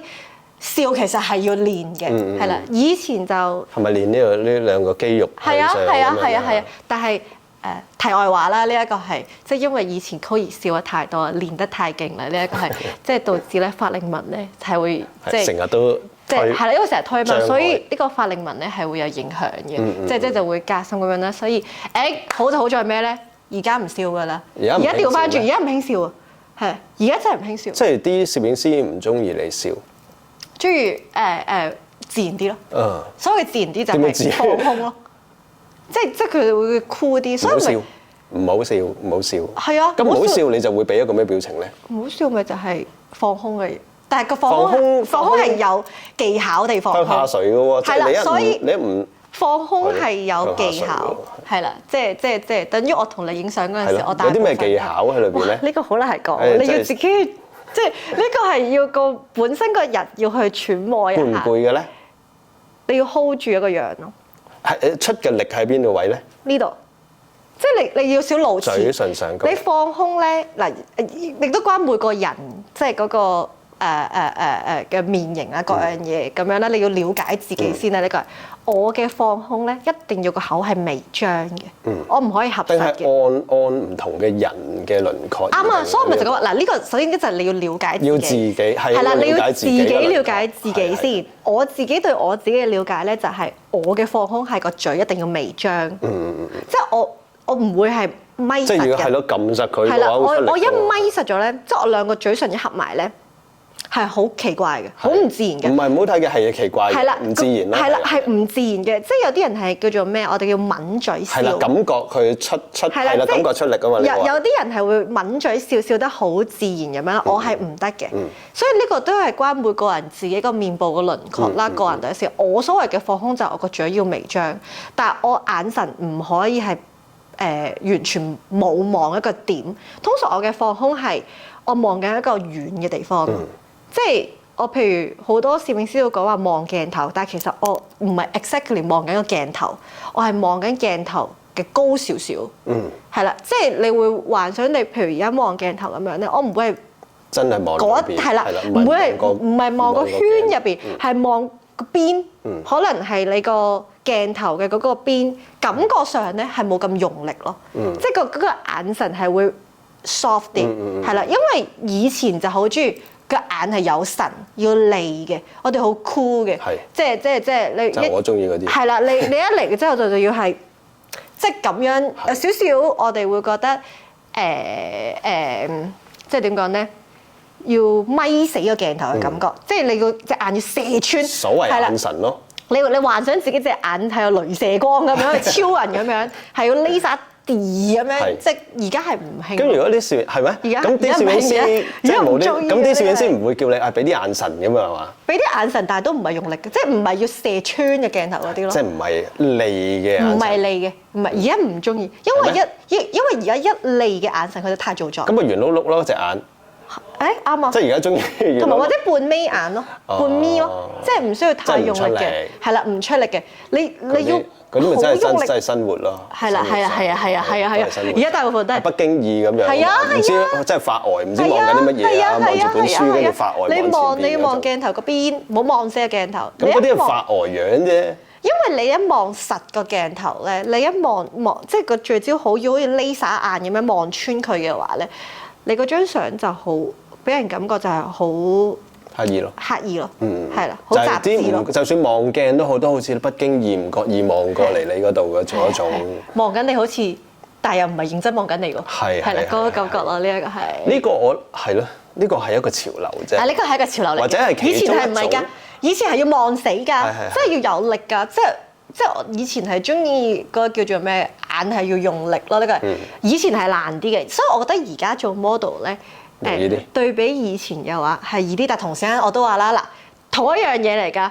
以前覺得攝影門檻高啊嘛，器材貴啊嘛，即係打燈又貴又辛苦咁樣，咁你咪收得起價咯。你哋即係行內嘅各位係咪？你譬如一定以前都收幾萬蚊㗎，呢一個係咁樣啦。咁跟住，但係而家點解有啲人可以做到8000蚊就可以 pre-wedding 應該點樣？因為部機又輕咗咯，跟住你嘅助手又唔使帶燈啊，又唔使成，你一個人就可以出咗啦。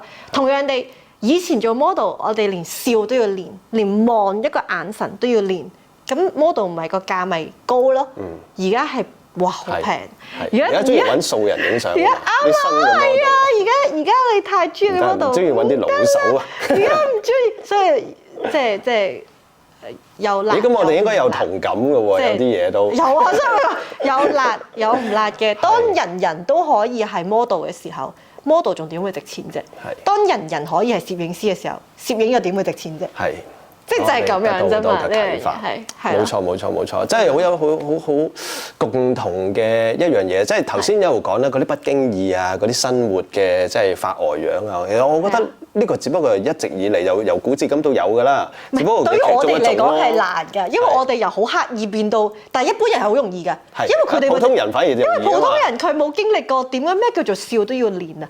咩叫做眼要用力啊？我不嬲就咁樣噶啦，即係我而家要去臨摹翻、模仿翻一般人嗰種生活感，可以放鬆、放低。但係放鬆又唔可以完全放鬆嗰下難啊嘛。跟住我就會放鬆、放低。所以對於我哋嚟講係有轉變嘅，但係對於啱即係等於嗱，我哋從來冇學過攝影嘅人。你而家去學影相係易好多㗎，你睇你 YouTube 啲片都學到啦，呢一個係。但係你嗰個年代學影相就難好多㗎啦嘛，不斷自己試係啦，即係你嘅試錯成本亦都好高咯，係啦，咁即係就所以有好有唔好就係而家就廣泛咗咯，即係而家多咗好多攝影師咯，即係你以前行家我諗你數嚟數去都幾個嘅啫，但係你而家就日新月異啦，我可能即係見到新嘅我都唔識啦，係啦，即係你會覺得見到。行家多咗好多，即係多咗好多人入嚟，咁所以調翻轉就係點解而家即係哪怕我覺得啦嚇，即係做 model 又好，做攝影都好，哪怕係跟住個潮流，哪怕你即係為咗錢，你為咗點樣我要去扮自然，你要學小清新，即係我哋呢啲都可能為揾錢個個都要噶啦，但係另一方面我哋都要堅持自己中意嘅嘢，即係分開啲時間，即係有啲時間你為揾錢嘅你都要嘅，我都要。去用力地喺度扮緊自然。會唔會時間分途咗之後，就會將自己嗰個初心就係即係突然間都覺得，慢慢覺得係喎，啲清新都幾好啊，使乜咁麻煩咧？有冇聽過笑話？18歲中意嘅嘢，28歲、38歲、48歲，你都會中意。真係？真。即係當然我會明。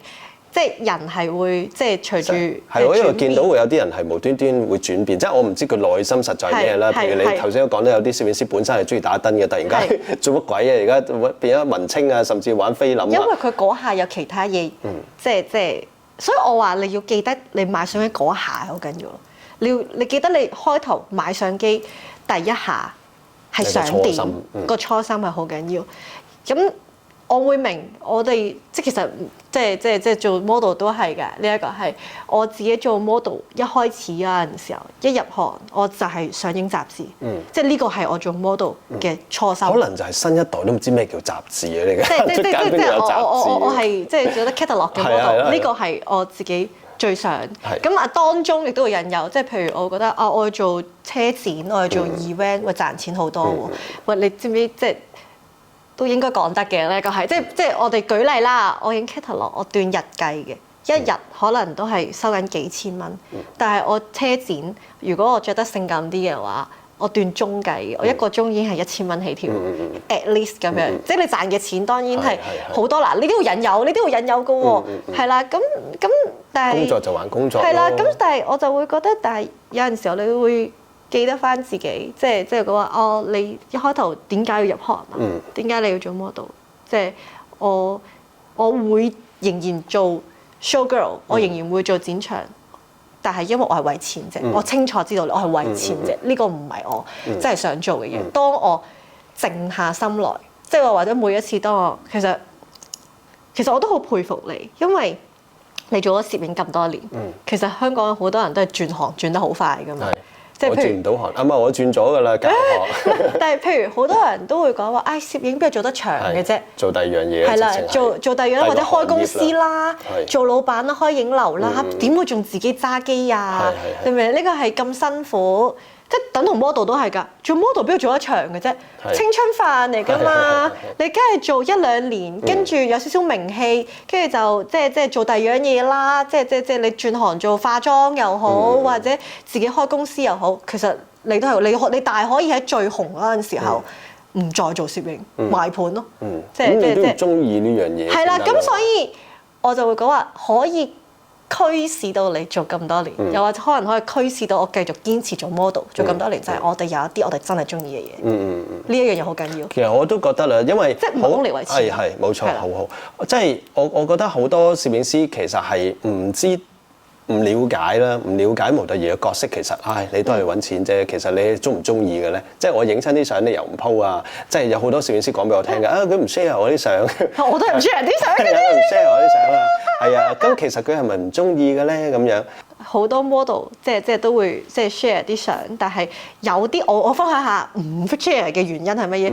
我唔 share 因為同我個排版唔夾咯。呢個我都聽過。因為同我自己本身出開嘅相嘅風格唔夾，我特登無啦啦出咁樣咧，好奇怪喎。係冇錯，呢個 lifestyle 即係無啦啦會出第二啲。奇怪咁樣咯。以前我有個唔中意就係沿途直出，跟住擺上科林嗰度，跟住仲要寫明沿途直出，唔太中意。係科雲平頭品足啊！我諗。唔係因為而家我就冇所謂啦。係咩？因為而家我唔睇咯。我直頭唔打開。呢個好緊要，同我一樣啦。其實我都係唔睇啊，即係係啊。其實攝影師一樣啦，會互相批評啊，好多嘢。即係你哋話有你哋影得唔好嘅作品咁樣，你諗下作為一個 model，我俾咁多個人影過，我想講係可能即係喺無數個人嘅 hard disk 入邊，我都有好多好醜嘅相。咁但係即係我而家擺正我自己嘅心態，就係我覺得咁，我都話你一開始就係 model 就係賣緊時間，賣緊我嘅 pose， 賣緊我嘅表情，咁冇所謂噶喎，呢樣嘢係。所以點解中意同你傾偈咧？就係我覺得我係好中意啲有啲歷練嘅人咧，即係係啊，你啲想法感受係唔一樣嘅，因為就係你都知道。純粹即係唔係攝影師自己會批評對方啊，或者嗰啲嘢啦。其實模特兒一樣啊，即係你一張相掟咗出去，掟咗出公海咁樣，哇！好多人真係好難聽嘅説話都會講啊咁樣。即係咪我影你就一定張張都話要好靚咧？都唔係嘅。所以其實所謂嘅係唔係沿途直出唔重要，有時有啲相沿途直出都唔係太差嘅。但係個問題就係你有冇真係用心處理好你嗰張相咧？就算少少嘢要執，你有冇真係做好咗你先攞出嚟？我覺得做好呢件事就係對模特兒嘅一個尊重。咁但係我知道好多人都係就係覺得自己張相直出就特別叻啊咁樣啦。咁但係其實喺你嘅角度，哇，可能你承受好多壓力㗎喎。以前會咯，而家咪冇咯。係啊，呢個就係個時間係會令到一個人去轉變。係啦，而家就會覺得，唔係因為我會即係而家會覺得又係好難嘅，即係我同時間而家就好欣賞仲肯揾 model 影相嘅人，就係學你話齋，而家好多素人互惠，唔使錢，即係素人咩？即係素人。即係佢本身唔係 model。係啦，本身唔係 model，但係佢都可能想揾人幫佢影相，出下 IG、出下 Facebook 咁樣，所以佢哋就唔收錢。Even 係 commercial 都一樣，即係以前 commercial 都揾數人。係啊，因為而家唔使啦。世界變，我俾錢個 KOL 自己影相得啦，我仲使乜？我個牌子我仲甚至係啲知名品牌都會咁樣。係啊，我使乜走去？即係以前我都會接一啲即係 catalog 嘅 job，就係有一啲公司會打版，即係你需要請個 model 走去揾個 book 個場地，跟住幫佢影衫嘅相。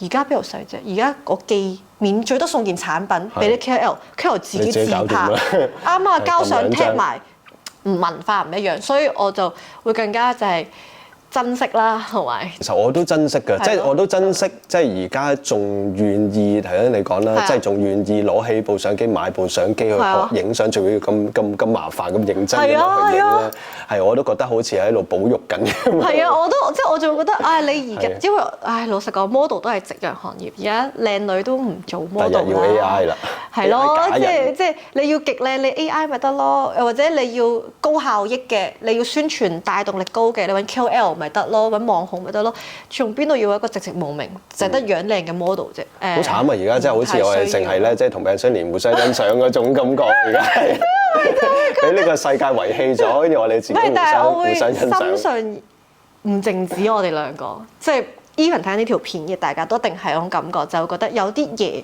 係值得我哋去珍惜嘅，即係值得我哋去維係嘅。咁仲會有人，即係呢個世界一定係 supply and demand，一定係供求關係，一定係有人仲需要揾一啲有經驗嘅 model，我先至仲可以賴以為生，我仲可以存在。如果唔係我轉行啦，點樣可能話做咗咁多年都仲係做緊 model 呢樣嘢係同樣地，即係大家仲會睇緊你嘅片，你仲會有瀏覽量，一定係大家都會認同你一樣嘢咯。不過我哋就要互勉，就係要接受就唔係主流咯。我哋已經唔係主流，非主流咗好多年㗎啦，其實唔係主流。我哋曾經主流係咯，我哋要即係自我安慰一下，就係曾經主流已經唔係主流。係，但係你會唔會覺得自己唔係主流，反而係更加放鬆自己繼續做自己嘅嘢咧？唔係㗎，都痛苦嘅，等於你一樣嘅。係痛苦嘅，但係其實你咪就係捱咯，更加自由去做自己嘅嘢咯。都就係即係我即係你而家做嘅嘢係冇人跟啊，冇人抄啊，又或者係即係你明唔明啊？當即係我覺得各樣嘢係有唔同時段嘅，即係當我係咁樣做，但係原來有好多人不斷咁去跟你啊、抄你啊，又或者大家做嘅嘢類似啦，可以咁講啦。你嘅感受啊，所有嘢其實我覺得係冇咁好嘅喎。而家我做咗出嚟咧，其實係冇咁容易去見到第二度又會有做類似嘅。嗱，呢樣嘢我少少同你唔同嘅。因為我調翻轉就係我會覺得有人抄我係我嘅榮幸。係，即係你開心嘅。開心啊！係，咁我又唔會唔開心，只不過嗰個感覺係即係好似真係世界得我自己做呢一樣嘢咧，我係享受喺呢一樣嘢。所以我之前就同你講嗰句説話，就係我覺得好適用於喺你身上。陪伴得你最耐嘅，永遠都係你嘅對手。希望可以多啲出現，同你一齊，即係喺呢一個。即係唔好隨住呢一個即係潮流轉變，要堅持自己嘅人，即係陪到你最後嘅，反而就係你個對手。係你嘅對手，希望即係識英雄重英雄啊嘛！呢個係緊要嘅咧，即係你嘅對手又唔會想抄你，因為佢同你就係與別不同啊嘛。但同時間佢又會係欣賞你做嘅嘢，所以先承認你係佢對手啊嘛。所以陪伴你最耐就係你嘅對手咯，呢個係都係即只有咁樣咯。即係唔好用咩即係咪對手啦？即係起碼係一個大家啊，即係點講啊？互相欣賞係咯，真係要互相欣賞。我覺得係呢一樣嘢可以叫做維持咁多年。係啦，佢又睇得到你，但係大家又唔會，即係你面對一啲咧你欣賞嘅人咧，你會好介意唔想抄佢嘅。係你係唔想嘅。係啦。其實我覺得係有咁多年嘅經驗之下啦，即係你其實已經係冇咗抄唔抄嘅問題，因為首先我覺得係冇嘢需要刻意去抄咯。係啊，所以同埋每個人都會累積咗一個風格，譬如影你嘅就係你，我諗唔到影你嘅時候會有啲咩人嘅影子，因為有啲新嘅模特兒佢就即係有第二個模特兒嘅偶像啊，我中意連個打扮啊、造型啊，甚至將佢好似變咗佢咁樣啊。最終都會變翻自己嘅，即係一開始可能係會嘅，即係我都話一開始影相都會㗎，諗唔到冇 idea 嗰陣時候咪抄咯，但係人係隨住累積嗰陣時候，你會最尾經得個時間洗禮沉澱嘅就係自己嘅嘢咯，即係最尾都係有啲係屬於自己嘅嘢喺度咁樣。我覺得最後啦。你有冇一啲邊類型嘅相？即係頭先講啦，即係你話雜誌封面咁啊，即係都好空泛嘅。有冇即係呢一類咧黑白相啊、colour gel 嘅相啊、戶外有風景嗰啲啊？我哋咪早排又去摩洛哥啊，又去上海啊咁樣。雖然嗰啲相都係上堂相啦，但係有冇邊一類嘅係你自己其實係比較中意嘅咧？即係除咗嗰啲生活相，係啊，除咗嗰啲生活相。我對住唔同人有唔同嘅嗰個叫做咩啊？即係中意嘅嘢㗎嘛，即係譬如我最中意你一定係 colour gel 咯。咁你即係個人咧，純粹個人咧？純粹即係你譬如你睇到其他嘅即係除咗你之外，係啦，除咗我嘅相啦，你叮到我係啦，都會係邊一類嘅相咧？即係黑白相啊，係啦。黑白其實好難嘅，黑白我覺得你要一下子叮到。即係人嘅話咧係好難，你一定係要有啲露膚度咯，我覺得。你有啲線條，你先至可以。即係如果你話一般可以即係吸引到我眼球嘅相嘅話，即係你譬如隨自己睇自己啊，因為自己睇自己要求實在太高啦。即係你去睇我可能影其他人嘅相嘅，即係你睇一個 model 嘅相嘅，你一睇你會睇佢啲乜嘢？你睇佢眼神啊，定係你話叮到你嘅係啲乜嘢叮到你？係一啲新嘅元素嘅碰撞。即係我譬如我之前每一張都有新嘅元素。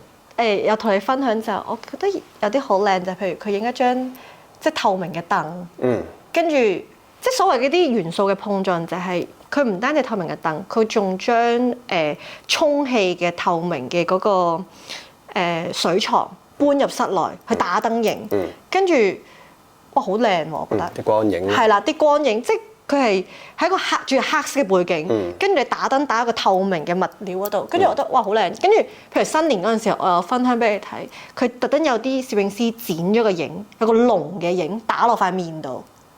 係啦，即係佢一個，即係當然都係 AI 啦。你話嗰個都係少少 AI 合成，但係我覺得呢個 idea 係好吸引到我。創意係啦，創意即係仲有前嗰幾日我都分享俾你睇嘅，即係有個創意就係佢將佢屋企隻貓影咗，佢自己同隻貓合成埋一齊，跟住但係個貓係成為咗佢守護神，好大咁樣。即係我中意啲元素嘅碰撞，就係。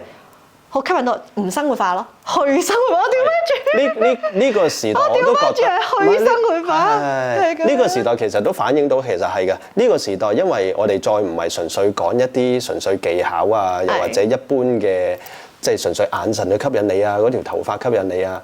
其實呢啲睇得到啊，你即係都咁多年睇咗無數嘅嘢，自己都影咗無數嘅呢啲相。即係譬如有啲都有，即係譬如你話自然光咁樣，即係。自然光嘅話，我都好中意嗰啲，即係佢影到係個 model 係直頭連汗水咧，嗰個感覺咧，都影係啦，個質感都影到出。呢啲我都會覺得化到白晒。係啦，哇！我都叮一聲，即係譬如你有張相係即係灑水，塊面係有水珠嘅咁樣，我都覺得好中意嘅。即係呢一啲我都會好中意，但係如果係生活化嘅嘢，我就中意睇細緻。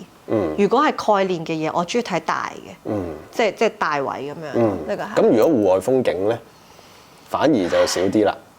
戶外風景通常吸引到就個風景本身要靚咯，即係嗰個你話去到點解你嚟緊要開巴黎 workshop 啫？因為巴黎就靚咯。即係我覺得哇，巴黎學你話齋就即係度度都似一幅畫咁樣。呢個就係個風景要靚先。你喺香港咧唔係話唔得，但係。我哋可能睇慣咗，或者係難啲發覺一啲建築風景，我覺得好靠個風景本身靚。其實我覺得係攝影師嘅感覺嘅，即係攝影師如果即係本身對香港嘅景啊，對嗰種情懷係冇喺度嘅時候咧，你就我見到都唔想影。自己嚇見到都好多，即係我見到反而外國人影翻香港都係影的士啊。係啊，咪就係咯，佢嗰個情懷就係佢覺得香港的士就係咁樣啦。係啦，即係呢啲嘅元素就。都吸引嘅，即係我覺得眼光睇嘅嘢唔一樣，等於我哋去睇紐約都係睇紐約嘅，即係黃色的士嗰個感覺。但係我又冇興趣影香港的士。人哋係一樣咯，係啦，即係睇睇唔同嘅地方。咁但係你會覺得咧，就係風景相咧就會風景搶過咗個人啦。風景相係風景行先咯，你個景個人點都係配合佢嘅啫。係啊，你反而調翻轉頭就係，譬如我一諗你會譬如 Paris 咁樣巴黎，我要係我配合巴黎咯。你好難話你着到京劇咁樣，即係咯，你好難話喂大佬我要着套京劇嘅衫變面咁樣行喺個巴黎街頭嗰度，你好難㗎喎，唔好搞啲咁高難度嘅嘢啦。人應該係要融入。你又好難着條嗰啲咩吊帶碎花裙咁樣，戴住個夏威夷帽啊，話去影巴黎又好難㗎喎，即係所以我覺得風景就會變到係人要主動配合翻個景。呢個造型都好緊要咯，咁樣嘅話。但係相對嚟講，你就咁有一比較有一睇嘅話咧，都係圍繞翻個人做主角。啊，都係嘅，咁當然啦，因為 model 都係睇樣噶嘛。你要影得個樣好睇嗰陣時候先至。有冇喺呢幾年裏邊，你覺得你自己轉變最大係咩咧？5年裏邊咧，唔好講得太遠啦，即係5年裏邊咧，我以前同你影相嘅時候咧，你 pose 冇轉咁多嘅，即係你冇咁多動作嘅，但係慢慢咧會動作多咗啦，亦都快咗啦。呢個會係個生活影相，即係生活 style 改變咗咧，定係乜嘢會啟發到叮咗你？你個動作越嚟越快咧？唔係，其實我以前仲快嘅，我係一個咁樣嘅變化嚟嘅，係啦。突然間會停咗。以前係好快，但因為我啱識你，你係講話唔中意影咁多 pose 嘅，係啦。跟住我嗰陣時就由於驚驚地你啦，一個係啦，即係突然間收斂咗。係啦，就收斂咗，係啦。而家點解回歸翻？係啦，原來唔係，而家原來先係回歸你嘅自我。而家又回歸翻，而家冇咁驚啊嘛。因為一開始識你嗰陣時候，大家都覺得你係有距離感嘅人啦，即係咁樣。因為我覺得係你嘅改變令到我有改變嘅。如果同你影相嘅話。反而其實我睇唔到我自己嘅，因為你而家係 talkative 咗好多。以前我同你相處嘅時候咧，我哋兩個就算兩個人私底下喺個 studio 影相，唔講嘢都可以係唔講，可以係唔講嘢嘅，純粹講影乜嘢就算。真係唔講嘢，大家可能冇辦法想像個畫面，大家可能想像唔到就係點解佢哋兩個而家咁多嘢講，但我哋兩個真係可以唔講嘢。跟住後尾呢幾年咧，你多咗教班，你逼自己啦。即係你都講得你似係一個好唔中意講嘢嘅人，可以唔講嘢最好唔好講嘢。係啦，大家眼神交流好啦，呢一個係最好你明我諗咩啦，呢個係啦。咁但係而家因為你分享多咗，又變咗有 YouTube 拍片啦，跟住我覺得變到就係同你相處輕鬆咗。係啦，一輕鬆咗個人冇咁拘謹咧，跟住就你又點解我啲係啦個 post 會多咗，係一翻變翻咗。係呢個都係一個啟發喎。係啦，即係我對住其他人咧睇唔到自己。係啦，其他人都會覺得我不嬲都係咁樣嘅，呢一個係。但係我以前對住你，我特別拘謹，特別緊張，因為你唔講嘢啊嘛。呢個係跟住即係同埋。會唔會就係你你 post 度會喐多啲嘅時候咧，你會舒服啲咧？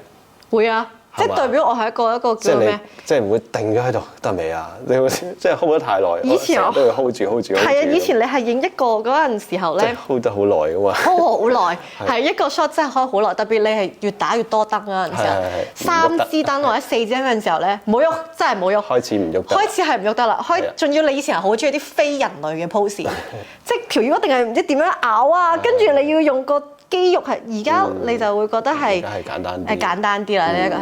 而家我都希望盡量追求自然，但係自然得嚟又唔自然。係啦，以前你啲 pose 係難啲㗎，係真係難啲。即係我會覺得係呢啲就係要擺 pose 咯。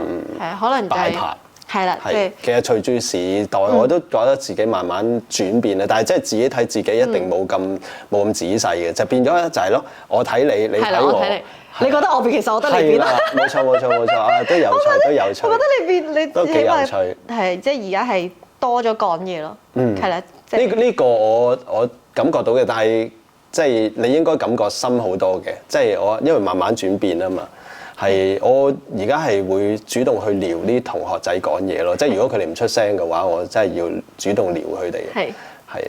但係佢哋內心都好希望佢哋主動講嘢嘅，你都係 SOS 嘅。所以我係好希望即係用自己嗰個即係，因為好多人係唔會想像得到我以前嗰種唔講嘢得幾緊要嗰個程度嘅。係啊，大家幻想佢真係個唔講嘢得好緊要嘅人咯，呢個係。係啊，所以拍片都幾有趣。今日好多謝阿 Chloe 同我哋傾偈，咁啊希望下一次咧我哋再傾多啲唔同嘅攝影話題。好 ，OK， 下次再見，拜拜。